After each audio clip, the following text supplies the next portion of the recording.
Hi, everybody. Happy Tuesday. If you listen to this on Tuesday, I think you should listen to it on Tuesday. Yeah. Feels like a good... Jenny this morning said, I listen to it every Tuesday on the way to the gym and on the way back from the gym. It's perfect length for that. So I was like, oh, that's a good habit stacking gym and podcast. I'm Dave Butler, by the way. I'm Stephen Tager. This is RVVL Podcast. We just are talking about, I think, principles that bring revival, like just the patterns of life, a walk of faith that just kind of lights somebody up. And we take talks from General Conference to do that. So we are extra happy that you are here on this Tuesday or whatever day of the week it is. We have a big hitter today. It's President Nelson's talk. I feel like that's the big hit talk, don't you? Like Sunday morning, last talk is sort of like... the main talk. Yeah, it's when I make the kids be quiet, you know? It's like everybody come down and listen to this talk, you know? Peacemakers needed. I don't even think I noticed that sounds like a wanted sign, like in front of a business, you know? Electrician needed or whatever. Right now, that feels appropriate to have like a big billboard for planet Earth. Peacemakers needed. Amen. Like, this is what we are. If we listen, like our announcement to heaven, the next people you send down to Earth, we actually need them to be peacemakers. Is what we need most of all. We have enough technology. We don't need more smart people. Right. What we need right now are peacemakers. Yeah. So President Kimball, he's having his painting painted. Oh, it's portrait painted? Portrait, yes. Oh, okay. Yeah, that's a better way to say it. And the artist like randomly says, have you ever been to heaven? And he didn't say, have you seen heaven? He says, have you ever been to heaven? President Kimball like stops and he thinks, and he's like, yes. And he starts describing a series of vignettes. This is in a book called Faith Precedes a Miracle that may be about 700 years old, but anyhow. And one of the scenes he describes going to a stake president's house on a Saturday afternoon. He was a member of the Quorum of the 12 at this point. And he says he walks in, and this is how he describes heaven. He says he sees like these little kids start setting up the kitchen table, and one kid puts down plates, another kid puts down a tablecloth, not in that order. Someone pours milk. They turn the chairs around and they say a prayer. And President Kimball says it was most refreshing to sit in a place where there was harmony and interdependence. And I know that's like sort of like, oh, like idealistic. Yeah. But it's real. It's a true story. And Pollyanna, Leave It to Beaver-ish or something. Right. If he said it today, I want him to actually be on a ranch or something like that. Like that seems cooler. With the intro music. No, I don't know, like the horses. Hey, Pa. No, I want to bring it modern, like a modern ranch or something. But I think the idea is that's what we want, right? There is like part of my spirit wants to say like that's like a little too like hokey pokey. But I can feel another part of my soul saying, oh, I actually legitimately long for something like that. Yeah, yeah. And what it is it's not just the lack of disagreement or peace in the sense that there's quiet, but it's actually peace when we talk about what that really is. It's when humans work well together, when they can create community and harmony in what they're doing. And they make room for difference, but they also can be true to themselves as well and what's right and good and true. Yeah. And I feel like just what you said there about just that idea of, we were talking about this earlier, that there's room and almost like you would need to make room for there to be disagreement and peace to exist at the same time. I like that in this talk he says, here's some of the things that aren't going to work. You know, if you're looking for, if your spirit longs for that kind of, I don't know, let's just... I almost just, can't we all get along? Idea. He's just like vulgarity and fault finding and evil speaking, like they don't work. And he says vilifying people, condemning people, not working. Anger doesn't persuade people. Hostility doesn't build up anybody. Contention never leads to inspired solutions. And there's another spot. I thought he was so... I think I highlighted on my phone. Can I say something about the contention? Yeah, I want you to. Yeah. So that sounds like a statement that's like, oh, that just sounds good, but it's really profound. Contention never leads to inspired solutions. I mean, it's sort of hilarious that we keep thinking that, oh, if we argue, we'll come to like a solution about this. I mean, do you remember how some missionaries would sometimes, argue with people or Bible bash? And never once did I ever experience someone listening to it like, you know what? You're right. Where do I sign? How do I join this church, right? And because contention is a different kind of energy, it's about trying to be right or make a point rather than are we working towards solutions. And contention is the exact opposite of trying to find a solution. It's just me trying to make a point or be right. Huh. Okay. So I was just about to ask, at what point does a disagreement or a discussion move to argument or contention, right? Because you could just picture like parents arguing in the front of the car and like one of the kids are like, stop arguing. I don't like when y'all argue or whatever, calling them out. Like we're discussing something passionately or whatever, but maybe what you just said is the key where you're just like contention actually has no intention. Ooh, let me be Dr. Seuss for a second. Like there's no, when you call it contention there's no intention for me to like come up with a solution or to get along. Like right. That's actually not my end goal. Yeah. Yeah. I mean, and a lot of self-help books or books about peacemaking, one of the common things that you'll see is both parties have to sort of state what they want, and then all the parties involved are trying to work towards that. And when it devolves into contention, it's typically people trying to manage their own insecurity, try to feel better about themselves and say, no, I was right about this point. And let's just say someone did agree with your idea about you being right about some particular point. That still doesn't work towards a solution. Yeah. And all of the energy is wasted in just trying to defend our insecurity rather than having inspired solutions like President Nelson says. Yeah, and maybe, okay, so there's this line he says, I'm greatly concerned that so many people seem to believe it's completely acceptable to condemn, malign, and vilify anyone who doesn't agree with them. Hmm. And so there's this one end of it where I would say, like almost like your whole purpose is to tear somebody down or to say that they're wrong. But then the other side of the spectrum is, okay, I just don't want to do anything about it. I want to live in my corner. I just want to escape and go away and not be a part of it. And like when you use the word peacemaking, like I don't actually, is that different than like peace finding?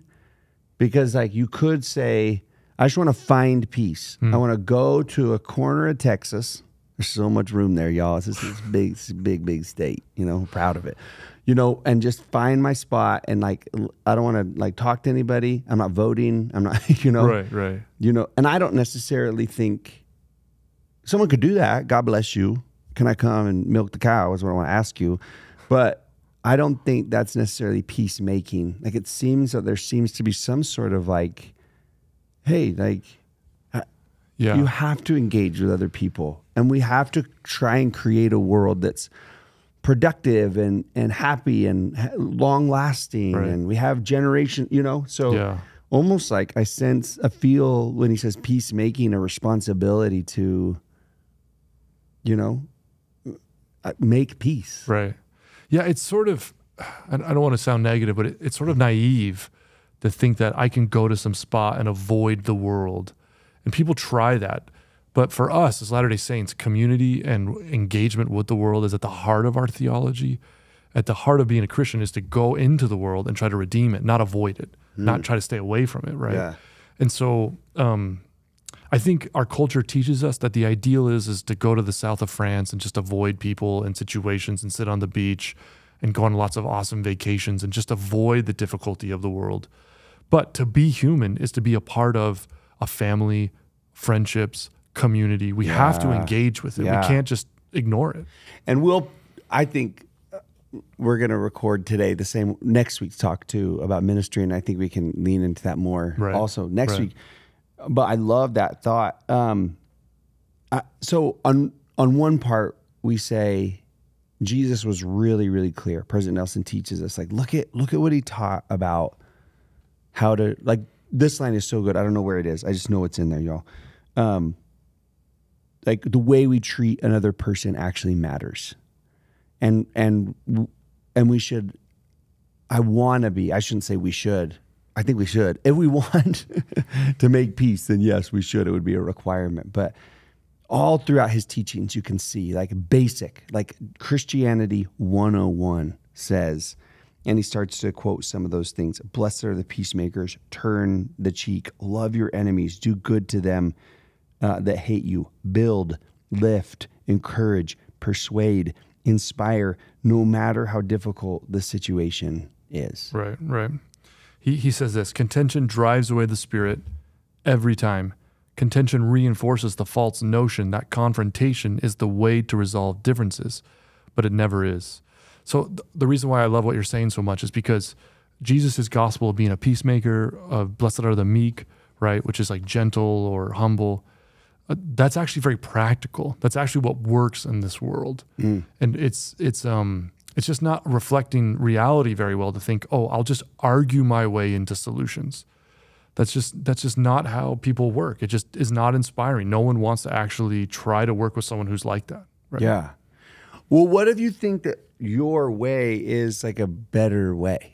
Right, right. You know, for the world or right, or whatever. I mean, like what? I mean, genuine. Obviously, well, maybe not so obvious. I was going to say the way I live and think and believe. I'm choosing to live and think and believe that way because because of what it does for me. And I think. What if I look at the way you're living, thinking, and believing, and think like you're actually like wrong. Yeah. Well, and if you're wrong, like there's some sense to be like you do you. But what if it gets to a point where I feel like, well, you're actually wrecking our community. Like you're I don't know. What do you want to say? So some people try to come up with philosophical ways of sort of dividing up where the line is. Like a really common one in Western culture. When I say Western culture, I mean Europe, history of Europe and America, other parts of the world. They say you can do what you want and I'll do what I want as long as we don't physically harm each other. And a lot of people do not realize how much of their morality comes from that basic premise. They haven't really looked under the hood about sort of the history of our thoughts on morality.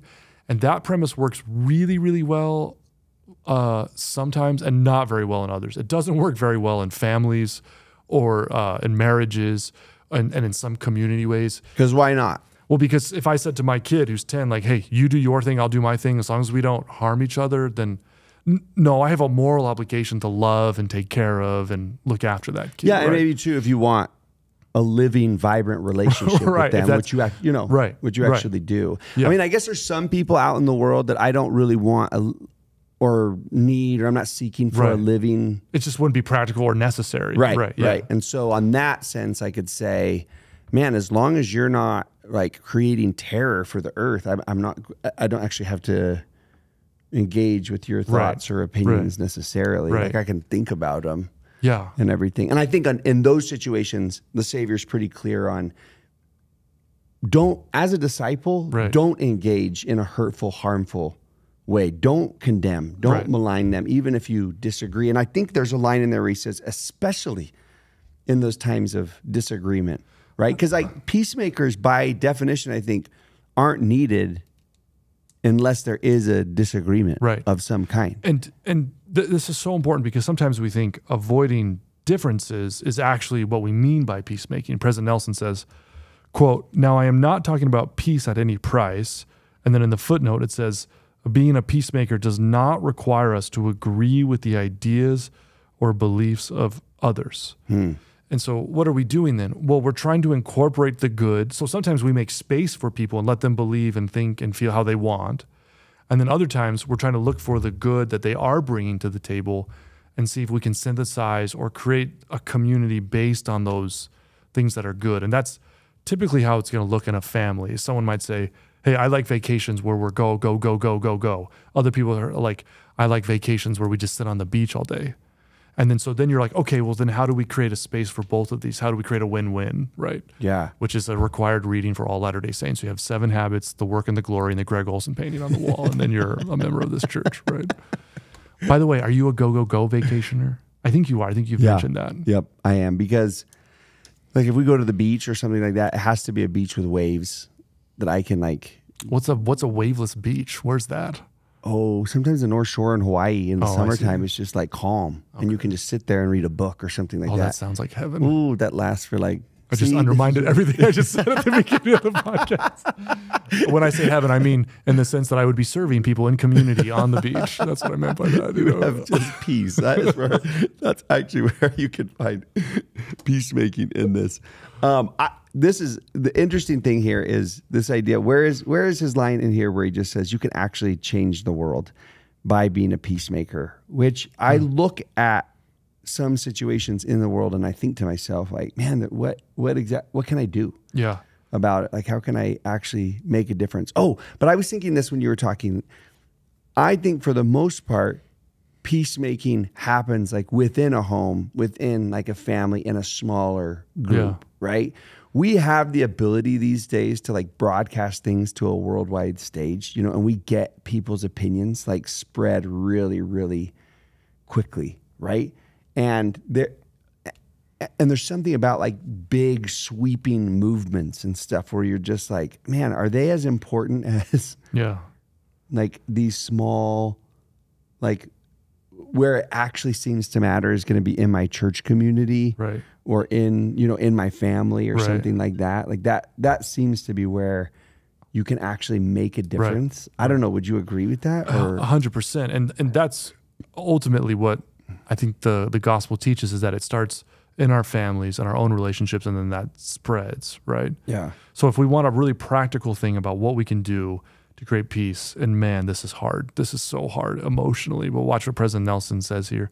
Speaking of like interacting with other leaders of the church, he says, differences of opinion are a part of life. I work every day with dedicated servants of the Lord who do not always see an issue the same way. I mean, anyone familiar with church history knows that the Lord calls people with very different backgrounds, very different situations and thought processes to try to work through some of the church's problems and issues. So you would expect this, right, in really intense ways. And then he offers, which I would say, some of like the church's issues are very emotional, right? And we're not just talking about like, okay, how many churches should we build? And how do we fix the air conditioning? That's another department. Like there are every issue that's going to have disagreement on it. The reason it has disagreement is because it's extremely emotional, or I have a cousin, or I have a sister, or my brother, like we put names and faces to them. And so I would say the things that are being discussed here aren't like mamby-pamby things. Like they are going to be like, hold on. We have some real, like tear at the heartstrings situations where we have to balance. Like, anyway, keep going, because I just think it's worth considering that you're just like, when he says like, they have strong opinions, and it could sound like, just like, oh, come on. And this is about what? Right. And there's a lot at stake. There's a lot of, these are like important issues, right, that the brethren are trying to work through. And it says, and then he says, they know I want to hear their ideas and honest feelings about everything we discuss, especially sensitive issues. Oh, there it was. He already said it. I was like, acting like I was like. And so what's key here is to have that kind of disposition, a President Nelson disposition, where I'm like, I want to know what you really think, and I want to know why you think it. What are your best arguments for your opinion? And to really seek to like see how they came to that conclusion, what's the good in it, what's the truth in it. Because when people feel like they have to hide their honest feelings and thoughts about something, they start feeling inauthentic. That's what deteriorates a relationship. And so when we can say, hey, look, let's talk this out and tell me what you really think, and let's go to the hardest places together. Watch what Joseph said. This is about the Council of 50, which is a group of leadership people in Nauvoo.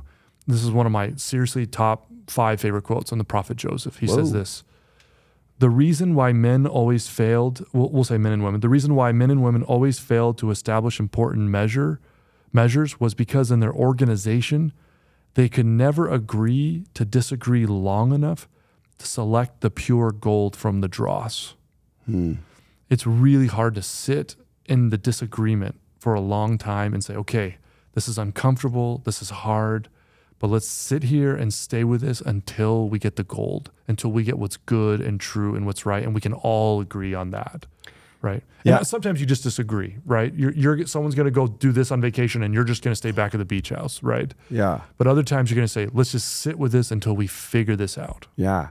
Well, and it seems to be, and maybe this is so elementary to say, but again, like what do you come into the disagreement and discussion with, I think is key. And one of the things he gives is charity, where he says it's an antidote to contention, or the pure love of Christ. And love is not an arbitrary principle. It means that you love the other person, right?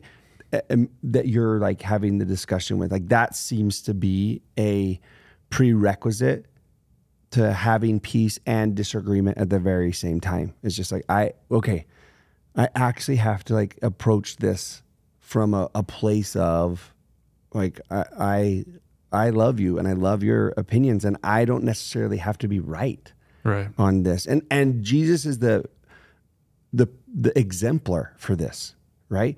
Like you don't look at everything when you're just like, what do you admire about Jesus? People are just like, he was tender, he was kind, he noticed people. No one says like, oh, he was always right. Like nobody ever says that about him as the most admirable thing. Like he got his doctrine right all the time. Like 100%, no, that's not what's admirable about him. I think he is truth, the way and the light. Like I believe that about him. For the end of creating love and goodness and peace in the world. Exactly. Right. Where he's just like, oh, the reason I'm teaching you truth is because of, what it will actually lead to. I know I've said this so many times on different podcasts or whatever recently. If you listen to Don't Miss This, you've heard this. And we talked about a couple of weeks ago, that play, the Passion play in Oberammergau that I went to. And I was I don't know why I was so ready to be like, I learned so many lessons from that. I don't know what was my state of mind or heart for it. Like legit, like the opening scene, I started to like cry. They hadn't even said anything, and it was in German. I was like, oh my gosh. So I was just like poised for it, I guess. But you saw Jesus disagreeing with some of the political parties of his day and some of the leadership of his day, but they expanded the script a little bit. And I was like, I think they might be right. Where he wasn't disagreeing because they were wrong doctrinally. Like that wasn't his issue. His issue was what you believe is actually leading you to hurt and disregard and take advantage of people. And it was like, and he was like, that's why he was calling him out on it. Or like, because of like what it was, but it wasn't about like being right. It was about like, hold on. Look what we're doing, to other people. And so when someone goes into like, I want my solution to be love motivated. I want the discussion to be love motivated. And I think that, I don't know, might be a key to this. I just want to say this really quick. When in our culture, we talk a lot about, hey, it's immoral to hurt and to harm, which is absolutely true. But I think it's important to remember that in this sense, to harm someone in the sense that I believe in a teleological morality, which means what is right and what's wrong is not necessarily measured by harm in and of itself. Like it hurts to go to the dentist. It hurts to work out, right? Yeah. It's, will this lead to something? Teleologically means like, what is the purpose and point behind it? So anything that would prevent someone from reaching their full potential to flourish and be filled with love and goodness and truth, that is what is harmful. And that's the things that we stand up to try to prevent in this world and then work towards, right? So really a real practical level, I think the two things we want to avoid, if we want to do what Joseph says here and what President Nelson says here, that where we can really sit in the nuance and complexity of disagreement, the two things we want to avoid are fighting and flighting. So if we fight, then we're just trying to dominate and be right. We get offended by what someone says. And then when we flight, we're like, oh, I'll be the peacemaker. We'll just do things your way, rather than standing up for what's fair and true and good. Yeah. And mature people avoid both. They don't flight or fight. And just one small tip, the number one thing that will lead you to fighting and flighting is the fighting and flighting of another person. When you're in the discussion and you notice that they start doing those things, it is so tempting to then join in with them or to fight back, or it's like, fine, I don't care either. But to sit there and say, no, let's keep this healthy and good until we come to a solution. That's when we start to like really establish peace.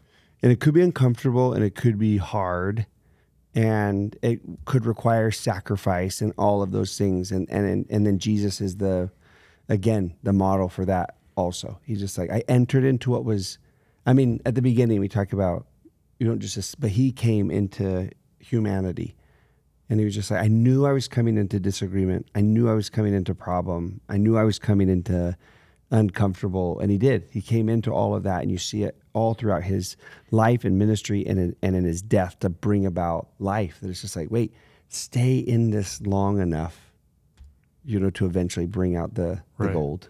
I love that. President Nelson says, the Savior's atonement made it possible for us to overcome all evil, including contention. And part of that is because he changes our nature and makes us more peaceful and loving. But also, since we've been declared guiltless, declared right through his act on the cross, I don't need to worry about being right all the time in arguments. Right. If I've been made right with God, I'm over the petty. I'm making a good point. And now I have security in Christ, and I can say, I can just try to fight for and do what's right for all people everywhere on this planet. It might be good to practice this. It might be good to say, hey, who's someone I could have a tough conversation with, and go to a difficult place and say, hey, can we make this better for everyone involved? Right. And stay in security in Christ until we come to a solution. Yeah.